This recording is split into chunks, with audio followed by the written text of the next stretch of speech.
Aziza Davids was Saterdag een van duisende mense van oor die land en die wêreld wat aan die jaarlikse Pride parade en fees in Kaapstad deelgeneem het. By die Gay Pride is jy mos jouself. Niemand judge vir niemand, almal is hulle self vry om alles te doen. Jy ontmoet jou ou vriende of mense wat jy nie eens geweet het wat gay is. En is net heeltemal ons dag, jy weet, ons Kersfees. Sy was Dinsdagoggend nog in 'n feestelike bui toe sy hartverskeurende nuus gekry het. Haar gay broer is vermoor.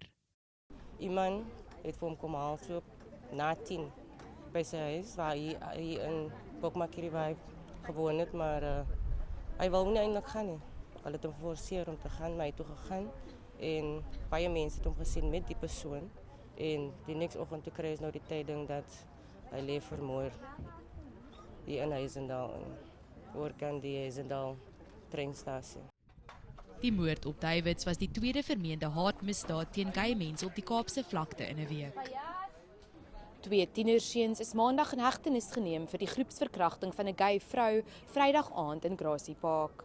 Die 29-jarige gay man, Adnan Davids, is maandag aand herhaaldelik met 'n skerp voorwerp gesteek totdat hy dood is. Inwoners van die Kaapse vlakte sê haataanvalle teenoor die gemeenskap is algemeen en neem toe rondom Pride naweek.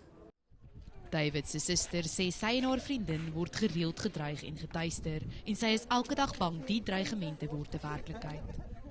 In ons kantoor is by my huis waar ek werk vandaan, het ons sulke keise elke dag waar gay mense assault word, hulle word gediskrimineer.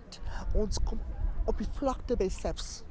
Dan doen SAPS absolutely niks vir ons nie. So dit gaan verlang aan. Dit is nie die eerste incident wat gebeur het in Bokmakiri nie van Adnan is van Menenberg. Ek het daar geleer ken die Aziza se broer en dit is meer as 10 keer wat ons hate crime in Menenberg het in die Weskaap, spesiaal op Kaapse vlakte. En dit is baie ernstig. Van Rooyen wil hê gay mense moet op die gemeenskapspolisieeringsforum verteenwoordig word.